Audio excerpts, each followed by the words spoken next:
Selamat sore teman-teman. Sekarang kita mau ibadah satu ceria. Mari kita berdiri. Mari kita nyanyikan lagu Buah Roh.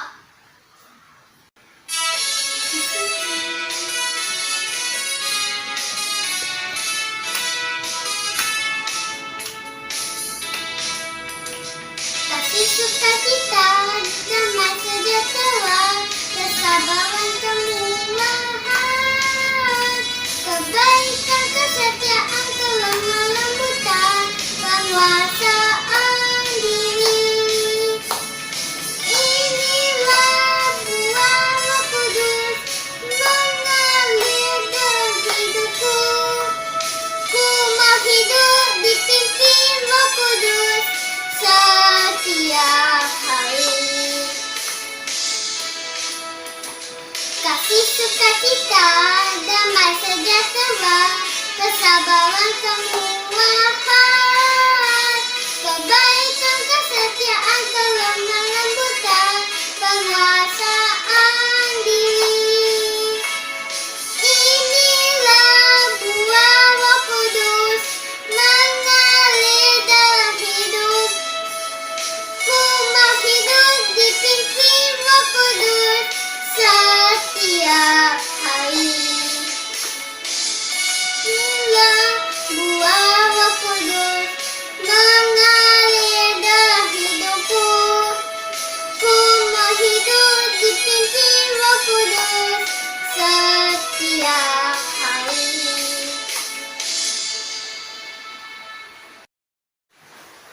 Silakan duduk teman-teman. Mari kita berdoa.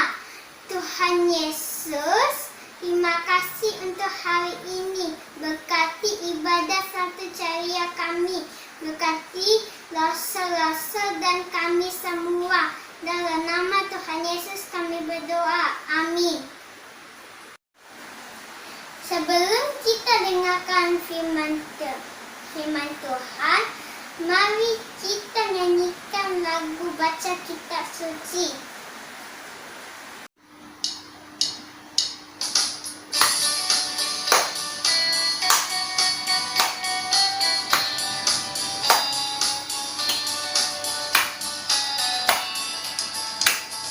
Baca kitab suci, doa tiap hari, doa tiap hari, doa tiap hari.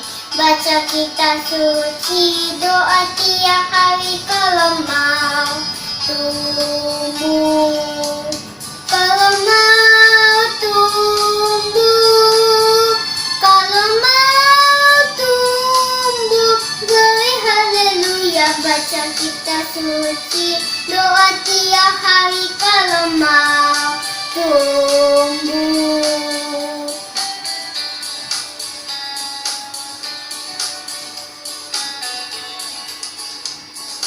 Baca kitab suci, doa tiap hari, doa tiap hari, doa tiap hari. Baca kitab suci, doa tiap hari, kalau mau tumbuh, kalau mau tumbuh, kalau mau tumbuh, beri haleluya. Baca kitab suci, doa tiap hari, kalau mau tumbuh. Silakan Lausa. Hai, shalom, selamat sore ya. Senang sekali hari ini kita kembali boleh beribadah. Mari kita berdoa sebelum mendengarkan firman Tuhan. Ikut Rasul berdoa ya.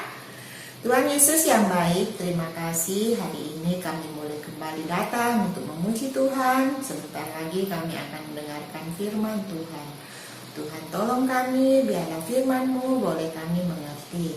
Untuk Lase ini yang akan bercerita, Tuhan berikan hikmat, mampukan dia untuk boleh bercerita dengan baik. Terima kasih Tuhan Yesus, dalam nama Tuhan Yesus kami sudah berdoa, amin. Selanjutnya kita akan mendengarkan cerita ilustrasi. Ayo kita dengarkan sama-sama ya.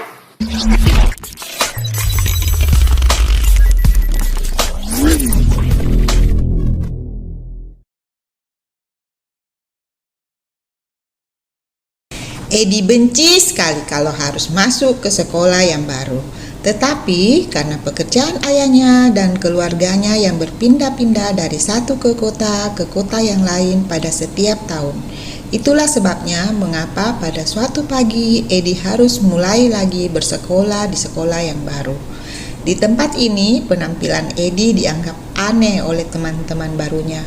Beberapa anak sudah mulai berteriak-teriak. Hei keriting, mau kemana? Lucu deh kamu dengan rambut keritingmu. Beli di mana rambut keriting itu? Saya anak baru sekolah ini. Memang sejak dari lahir saya sudah begini kok. Jangan panggil saya keriting dong. Saya kan punya nama. Kata Edi dengan geram. Mengapa tidak boleh? Memang kamu keriting kok. Aku senang lah dengan keritingmu. Keriting, keriting, keriting. Kata mereka beramai-ramai sambil memegang kepala Edi. Kontan saja Edi marah. Diam! Kalau tidak saya pukul kalian. Oh begitu, ayo kalau berani. Ayo pukul, ayo pukul. Katanya lagi, kebetulan ada seorang guru yang lewat. Ayo, mau bertengkar? Langsung mereka bubar menuju kelas mereka masing-masing. Pagi itu Edi merasa jengkel sekali. Semua anak memandang dengan heran kepadanya. Sekarang predikat Edi bertambah, si keriting, suka marah-marah dan kasar. Edi sedih. Sebenarnya mereka yang membuat aku marah dan kasar. Mengapa mereka memanggil aku keriting? Namaku kan Edi, bukan keriting. Mereka tidak berhak mengganti namaku dengan keriting. Kemudian Edi berpikir lagi. Mengapa aku harus marah? Emang aku keriting kok. Lama dia termenung, akhirnya... Baiklah, bila mereka memanggilku keriting, aku akan tersenyum saja. Mengapa Edi bisa berubah dalam mengambil suatu keputusan? Karena Edi teringat ayat Mas yang telah dihafal di sekolah minggu. Jawaban yang lemah lembut meredakan kegeraman. Amsal 15 ayat 1. Dia ingat apa yang telah diterangkan oleh guru sekolah minggunya. Kadang-kadang dalam suatu pergaulan kita akan mudah sekali untuk marah. Tetapi untuk menghindari marah yaitu dengan tetap bersikap baik walaupun diperlakukan kasar. Saya akan mencobanya. Kata Edi pada dirinya sendiri. Waktu istirahat, kembali anak-anak tadi berteriak. Hai keriting, apa kabar? Asalmu dari mana, Ting, keriting? Mengapa kamu sampai nyasar ke sekolah kami? Karena kamu keriting ya? Mereka mulai rame-rame mengejek dan menertawakan Edi. Dengan tersenyum, Edi menjawab. Aku senang kok, keriting, daripada tidak punya rambut. Anak-anak yang mengejek jadi heran, kok anak ini nggak marah lagi ya? Kemudian di antara mereka ada yang berkata, Emang lucu kok kalau kamu tidak berambut, lucu pasti kepalamu gundul. Nah, benar kan kataku tadi, kalau sudah biasa nggak masalah kok keriting. kata Edi lagi-lagi dengan tersenyum. Benar juga ya. Sebaiknya sekarang kamu main bola basket bersama-sama dengan kami yuk. Ayo. Kemudian mereka bersama-sama bermain dengan senang seakan-akan tidak pernah terjadi sesuatu di antara mereka. Mereka sudah menjadi sahabat karib. Edi bersyukur kepada Tuhan karena pelajaran yang dia terima di sekolah minggu. Ayat yang telah dihafal telah menolong untuk mendapat teman yang baik di sekolahnya yang baru.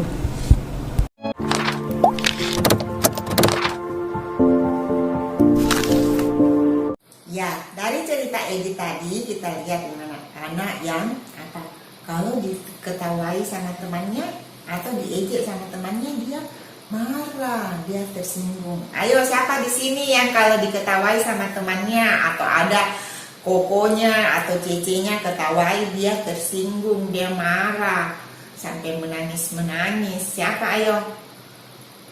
Tidak boleh ya, kita jadi anak Tuhan, kita harus meneladani Tuhan Yesus. Apakah Tuhan Yesus kalau diejek dia balas mengejek atau dia marah? Kemarin kan waktu hari Jumat kita sudah memperingati kematiannya Tuhan Yesus. Jadi, ayo kita lihat video berikut ini ya. Aku tidak menemukan kesalahan pada orang ini, dan dia tidak bersalah, kata Pilatus. Dan sekarang saya akan membebaskan dia. Tidak, salibkan dia, salibkan dia, salibkan dia dan bebaskan Barabas bagi kami. Demikian orang-orang berteriak meminta bahwa Yesus disalibkan. Telah menjadi kebiasaan untuk membebaskan satu orang hukuman pada tiap-tiap hari raya itu menurut permintaan orang banyak. Oleh karena Pilatus ingin memuaskan hati orang banyak itu, dia membebaskan Barabas bagi mereka, tapi Yesus diserahkan untuk disalibkan. Yesus yang tidak bersalah diserahkan untuk disalib, sedangkan Barabas yang seorang pemberontak dan pembunuh dibebaskan untuk memuaskan hati mereka. Yesus dibawa untuk disalib. Yesus dipaksa membawa salib yang berat berjalan. Orang banyak berteriak dan mengolok-ngolok Yesus, tetapi murid-murid dan pengikut Yesus menangis dan meratapi dia. Akhirnya Yesus terjatuh dan tidak sanggup untuk mengangkat salibnya lagi. Itu lewat seorang bernama Simon orang Kirene, ayah Alexander dan Rufus yang baru datang dari luar kota. Orang itu dipaksa mereka memikul salib Yesus. Mereka membawa Yesus ke tempat bernama Golgota. Artinya tempat tengkorak, tempat di mana para penjahat dihukum mati. Prajurit menempatkan Yesus pada salib itu, kemudian memaku tangan dan kaki Yesus. Salib itu kemudian diangkat dan ditegakkan berdiri. Rasa sakit yang luar biasa dirasakan. Disalib merupakan hukuman yang sangat sakit dan sangat kejam bagi manusia.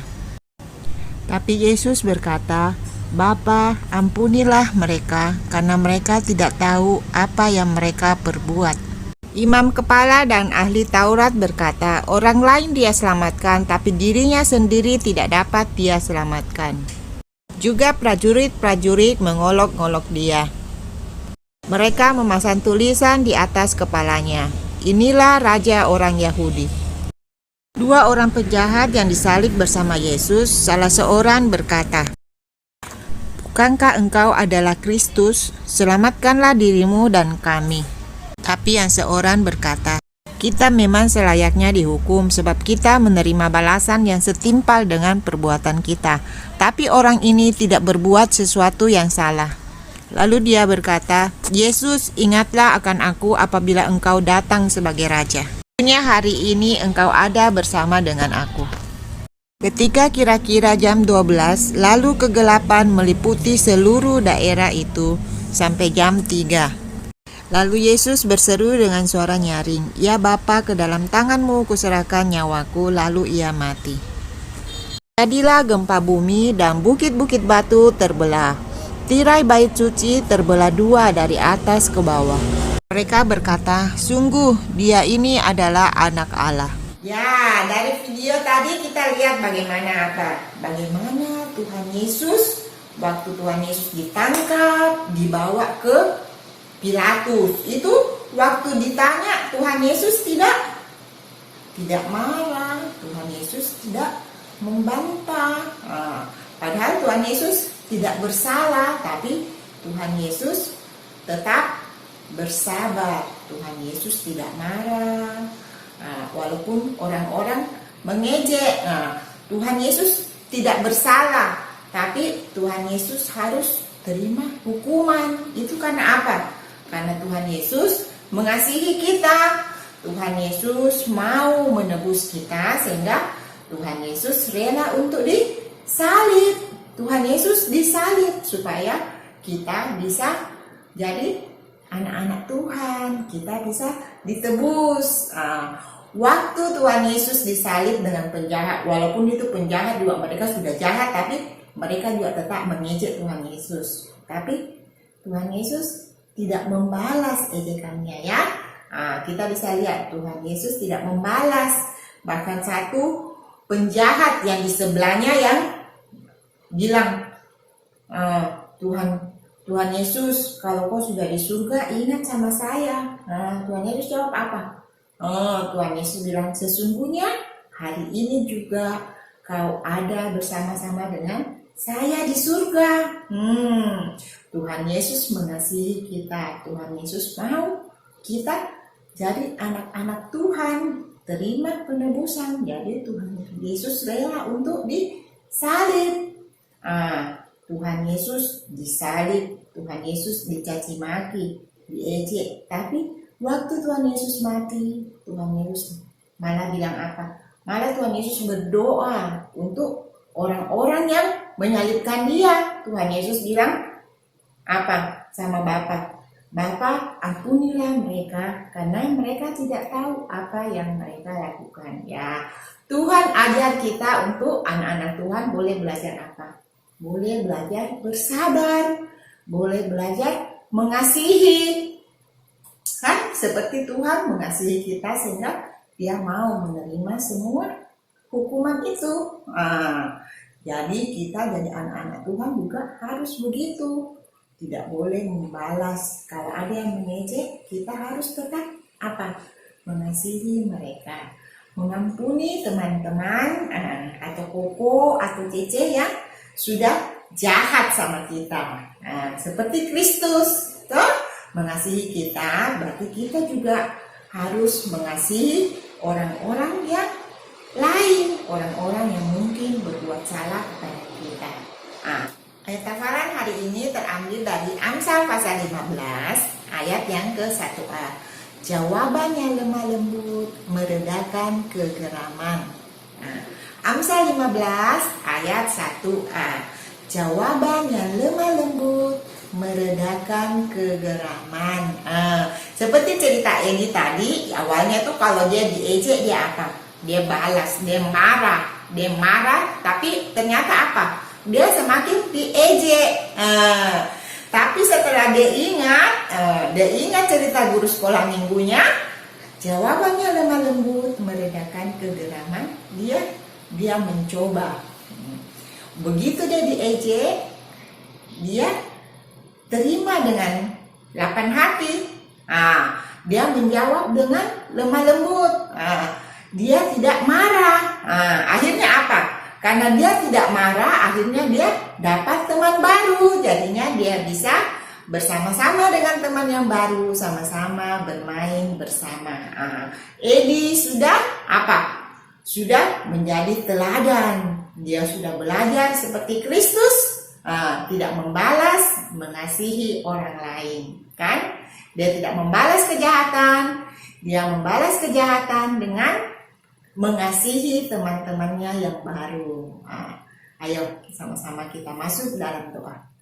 Tuhan Yesus, terima kasih hari ini kami boleh belajar bahwa jawaban lemah lembut meredakan kegeraman. Ajar kami hari lepas hari untuk semakin serupa seperti Kristus. Ajar kami untuk mengasihi orang-orang, bukan saja orang-orang yang baik kepada kami, tapi juga kepada orang-orang yang mungkin jahat kepada kami. Ajar kami Tuhan hari semakin serupa seperti Engkau. Terima kasih Tuhan Yesus, terima kasih dalam nama Tuhan Yesus kami sudah berdoa, amin. Ya, sampai di sini Sabtu Ceria kita hari ini, sampai jumpa, dadah.